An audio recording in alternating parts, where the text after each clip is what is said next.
Happy Thursday, everyone. Are you heading down in a dark path? Well, it is time to wake up. Stop pretending that you don't need help. Stop drowning in silence. Stop replaying the past like it's going to define your future because it's not.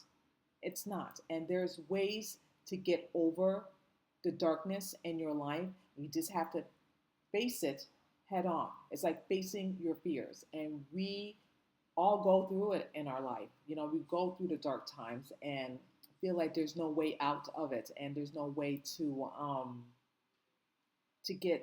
get past it. But there's ways to get past it if you just acknowledge the darkness. Once you acknowledge the darkness, then that's the big step.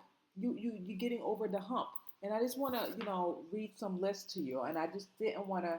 I know I was not going to memorize all of it in my head, but I just want to give you the tools that you need if you're going through some darkness in your life.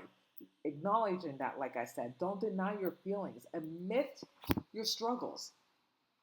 Don't be ashamed to admit you're struggling in life. That's the first step of taking that step of healing. Okay, it's not a weakness; it's awareness. The awareness of your darkness that you're going through is key. It's the most important thing. Second thing, reach out. Even it's hard to do and you don't want to do it, you want to keep it bottled up inside, but what's that going to do? It's just going to manifest, and then when you get upset or something triggers you, then you're going to explode and do something that you typically normally wouldn't want to do, and you're going to do it because something was festering inside of you, and then you did not reach out for help. You didn't ask anyone because you were embarrassed, you were ashamed. And don't be embarrassed. Don't be ashamed. It's okay to reach out to a trusted friend. It's okay to reach out to a therapist. It's okay to reach out to a group counseling, like, support group. Whatever the case might be, it's okay to do that, just to recognize that you're not alone and not to carry this alone. Also, cut off what feelings in the darkness that you're feeling inside, meaning that whatever, if you have any toxic people, if you are dealing with substance or self isolation, or any endless negative thoughts in your head, if you having those negative thoughts, talk to someone about it. Have someone to help you to remove those negative thoughts. If it's meditation, if it's prayer, if someone praying over you to remove the demons, remove whatever that's going through your mind and your thoughts, whatever it is. I don't know. I for me, for anyone that's going through thoughts in their head, prayer works. Having someone pray over you, like I said, if you're going through some substance, addiction, talk to your AA supporter, AA group, a priest or a pastor, someone that you feel like you can trust, that you can go to, that won't judge you and that won't turn their back on you. Also, get professional help. If you feel like it's too much to lean on to your friends or your family members, seek professional help. They're equipped to this. They know what to say, what to do, and how to help you to get over the darkness that you're going through in your life, that you may not do anything rash, anything that might hurt you or might hurt others.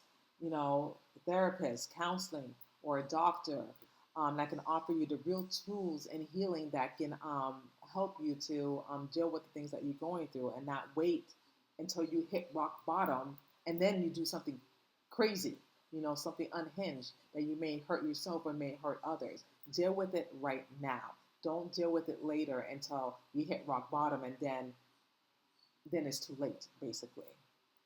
Also, give yourself grace, man.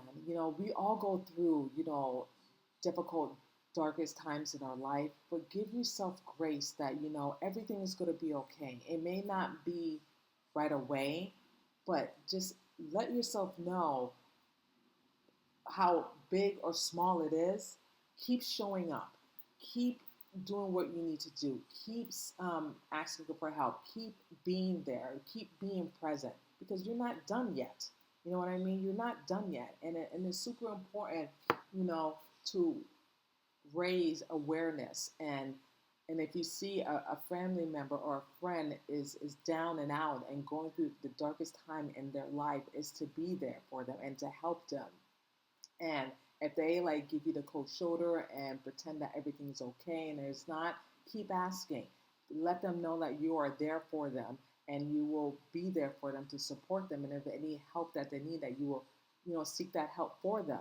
Whether it's a professional therapist, a group counseling, and a sponsor, whatever the case is. Just don't turn your back on someone when they're going through the deepest, darkest moment in their life. It's just a terrible thing that it does happen to a lot of people, you guys, and it's just crazy. And especially what happened yesterday at a Catholic school in Minneapolis. Well, I'm saying it right. Yeah, Minneapolis, and it was just tragic that two students died at the age of 8 and 10. Seven, I believe, 15 children were injured. Three adults in their 80s were injured as well, and they're in a hospital in critical care. And it's just sad because this particular person, a 23-year-old, Robin Westman, who went in front of the building and just start blazing with bullets while children were just praying at a church. It's a church, and on top of that, it's a school. And you never thought in a million years you send your children to a school when they are praying, and the next there's bullets flying through the window while they're praying. It's just despicable. It's just disgusting, and it's just pure act of evil that this individual, Robert Westman, when he don't even, his name shouldn't even be deserved to speak. I mean, not speak. His name shouldn't even be deserved to mention because what he did yesterday, this despicable, heinous act of shooting innocent children that didn't do anything to him, they didn't even know him, and he just did this. He just starts shooting at a Catholic church for no apparent reason. And apparently he used to go to that church. Apparently his mother used to work there. And we don't know the probable cause of why he did what he did. And at the end of the day, he killed himself. Cowardly, okay? Cowardly. He ended his life, okay? Without leaving a lot of breadcrumbs. He left letters. He draw a map to the school because, like I said, he used to go to that school, and basically this was like targeted. Like he was planning this from the get-go. From the get-go, you guys, that he knew what he was doing. And a lot of people saying that he suffered mental health. He was transgender. His legal name was Robert Westman, like I said, and then back in 2020, he changed it to Robin. Well, I'm going to identify him as Robert. Okay, I'm not going to identify him as Robin because he is a man. He is not a woman, and plus he's dead anyway. He don't even deserve me speaking his name because after what he has done, murdered two children, injured 15 children and three adults in their 80s. It's just despicable. It's despicable. It's disgusting, and it's inhumane that someone can actually do this. And I want to show you a video of him mapping everything out of the school and where he was targeting the students. It's just very disturbing and very unhinged. So viewer discretion advised, you guys. And I just want you to take a look at this.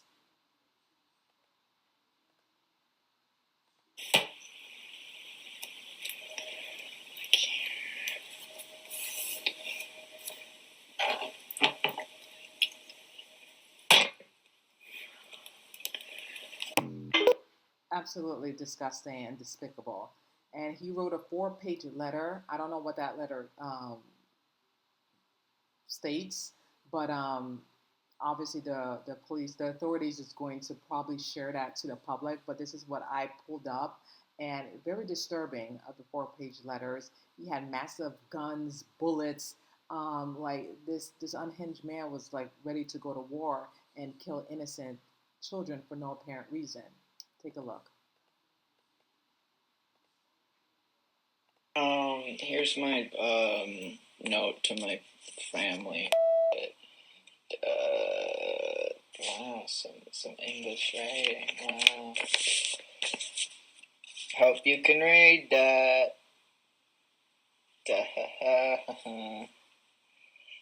Yeah.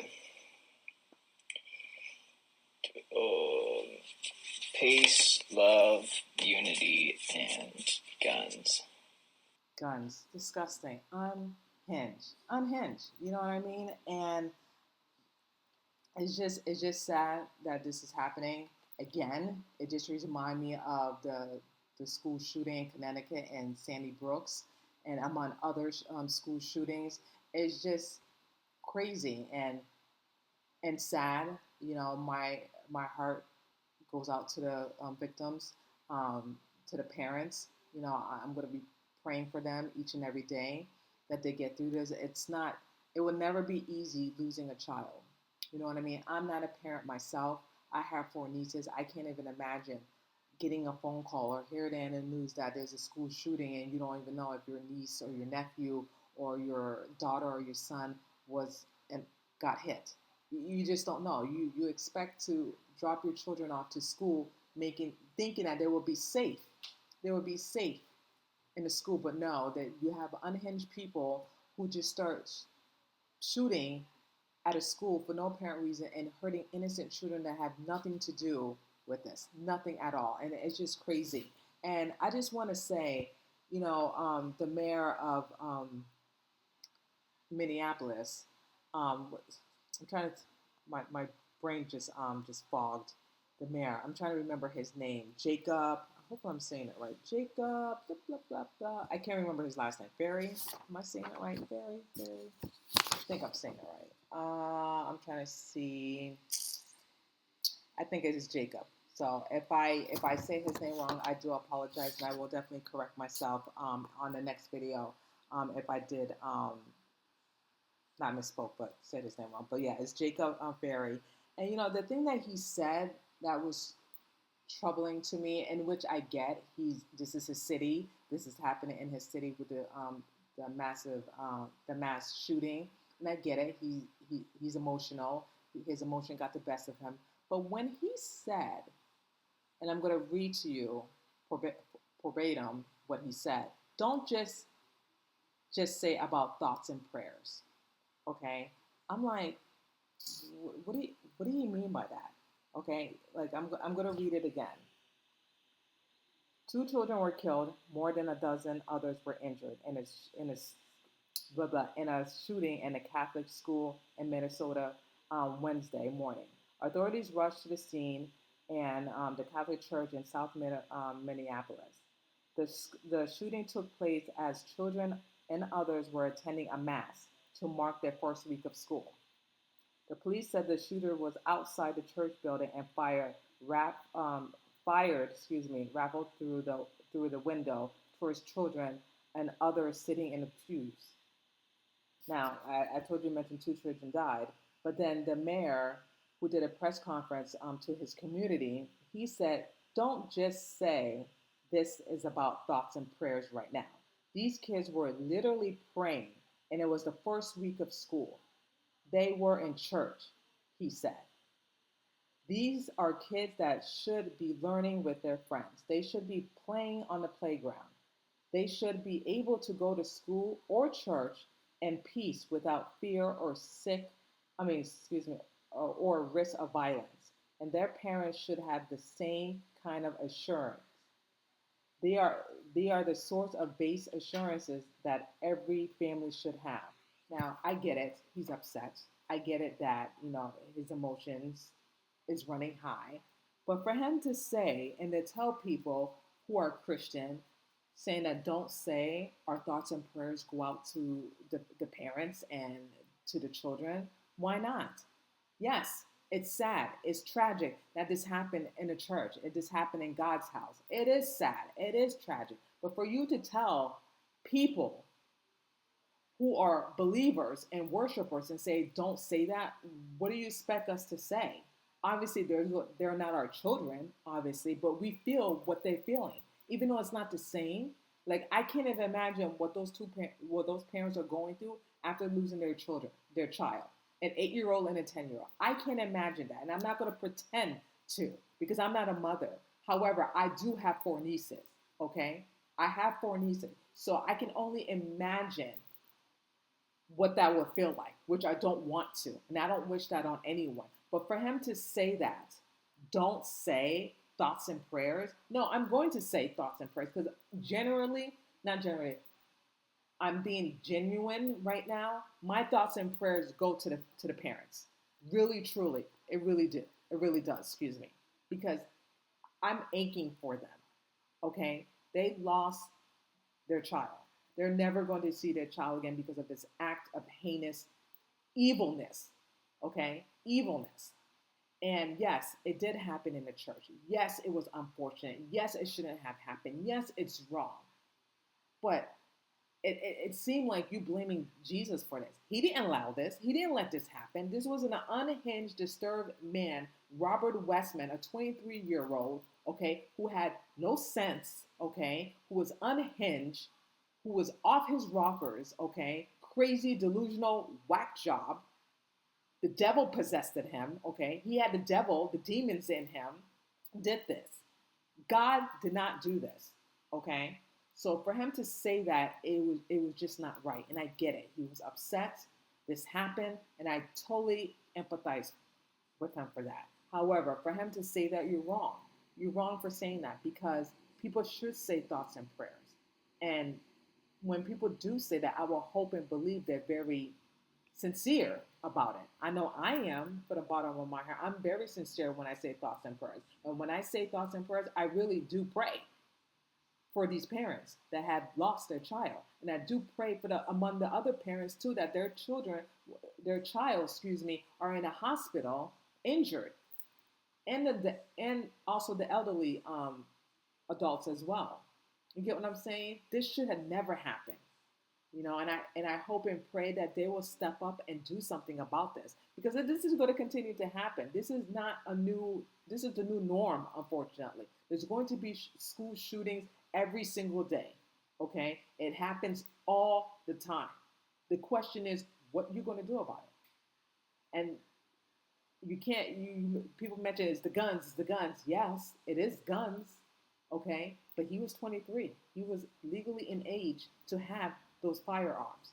However, it shouldn't be with someone who is deranged and mental. He shouldn't be carrying a weapon, especially if he's going through some darkness in his life, because everything surrounding him was dark, very dark. And I have no idea if he seek any professional help, if he spoke to his parents about what he was going through, any troubles that he was going through in his mind, in his head. I don't know. We don't know that yet. But once I do know, I'm definitely going to report it to you guys and let you guys know. But for Robert, there was darkness all around him for him to do this heinous thing to innocent children that had nothing to do with him. The children didn't do anything to him. Why would you do that to someone? Why would you do that to these innocent, beautiful angels who went to church to pray and they end up being shot? And 2 were killed, 15 injured. You get what I'm saying? So Jacob Ferry, hopefully I'm saying it right, Demare, he's wrong for saying that. I understand why he said that because he's upset. And when we get upset, our emotions get the best of us and we say things that we don't mean. But he shouldn't have said that though, okay? Because people pray. What else can you say? When you hear tragic news like that, when innocent children are dead, what can you say? The only thing you can say is your thoughts and prayers, and you will pray for them. That's the best thing you can do for people that's happening to them. Especially if you don't even know them, you just see them on the news, and you hear it on the news, you watch it on the TV, you hear it on the radio. That's all we can do is just pray. That's what we're supposed to do is pray. And hopefully that this will never ever happen again. I will hope and pray it won't. But until something happens and there's a change, it's going to just continue to happen, unfortunately, because it happens all the time, all the time. And this is why it's very important if you're going through some deep, dark path in your life, seek help. Talk to someone. Don't let it fester. Don't let it ball it up inside of you and then it explode and then you do something so heinous that you can't take back. Because right now that man is dead. He was born as a man, he died as a man. Okay? Whether you call him Robert or Robin, I'm calling him Robert because that's his name. Okay? Whether he changed he not changed his sex, but he changed his name because he's transgender, whatever the case might be. All I'm saying is if you're going through some dark times in your life, please seek help. Please talk to a trusted friend. Please see a therapist, counseling, support group, whatever you can, because you can get past this if you're willing to get past it and willing to do the work. But to keep it bottled up inside and have it fester, like I said, it's just going to explode and things are going to happen like what happened on Wednesday. And we don't want this to happen again. We don't want someone to end up taking an innocent children's life or you end up taking your life as well. When all of it probably could have been prevented with this guy. All of it could have been prevented. Again, I don't know his mental health status. I don't know what was going on in that head of his, what made him do that, what was his motive of doing that. But the police authorities are going to find out more information to release to you guys. And then once they release their information, I definitely will report back to you guys. But again, my heart and prayer goes out to the parents and everyone that's affected by this. It's just very sad, very dark, and this shouldn't have happened, especially at the beginning of the school year. And it's just sad. So like I said, if you're going through some tough time, dark time in your life, please seek some professional help and have someone help you through the way. Thank you so much, you guys, for watching. That's it, and I will see you guys tomorrow.